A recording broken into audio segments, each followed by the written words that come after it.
अकबर को शिकार का बहुत शौक था। वे किसी भी तरह शिकार के लिए समय निकल ही लेते थे। बाद में वे अपने समय के बहुत ही अच्छे घुड़सवार और शिकारी भी कहलाए। एक बार राजा अकबर शिकार के लिए निकले। घोड़े पर सरपट दौड़ते हुए उन्हें पता ही नहीं चला और केवल कुछ सिपाहियों को छोड़कर बाकी सेना पीछे रह गई। शाम घिर आई थी। सभी भूखे और प्यासे थे और समझ गए थे कि वो रास्ता भटक गए हैं। राजा को समझ नहीं आ रहा था कि वह किस तरफ जाएं। कुछ दूर जाने पर उन्हें एक तिराहा नजर आया। राजा बहुत खुश हुए। चलो अब तो किसी तरह वे अपनी राजधानी पहुंच ही जाएंगे। लेकिन जाएं तो जाएं किस तरफ? राजा उलझन में थे।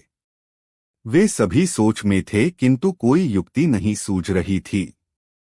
तभी उन्होंने देखा कि एक लड़का उन्हें सड़क के किनारे खड़ा घूर रहा है।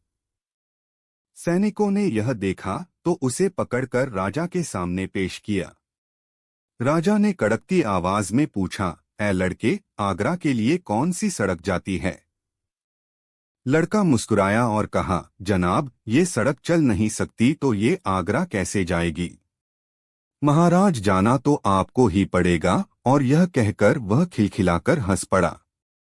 सभी सैनिक मौन खड़े थे। वे राजा के गुस्से से वाकिफ थे। लड़का फिर बोला, जनाब, लोग चलते हैं, रास्ते नहीं। यह सुनकर इस बार राजा मुस्कुराया और कहा, नहीं, तुम ठीक कह रहे हो। तुम्हारा नाम क्या है? अकबर ने पूछा। मेरा नाम महेश दास है महाराज, लड़के ने उत्तर दिया। और आप कौन हैं? अकबर ने अपनी अंगूठी निकालकर महेश दास को देते हुए कहा, तुम महाराजा अकबर, हिंदुस्तान के सम्राट से बात कर रहे हो। मुझे निडर लोग पसंद हैं। तुम मेरे दरबार में आना और मुझे ये अंगूठी दिखाना। ये अंगूठी देखकर मैं तुम्हें पहचान लूंगा। अब तुम मुझे बताओ कि मैं किस रास्ते पर चलूं ताकि मैं आगरा पहुंच जाऊं। महेश दास ने सिर झुकाकर आगरा का रास्ता बताया और जाते हुए हिंदुस्तान के सम्राट को देखता रहा।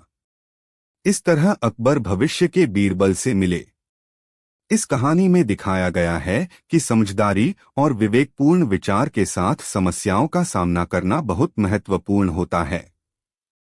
अकबर को अपनी गलती समझने के बाद उसने एक साधारण लड़के के माध्यम से सही रास्ता जानकर उसे आगरा पहुंचने में मदद मिली।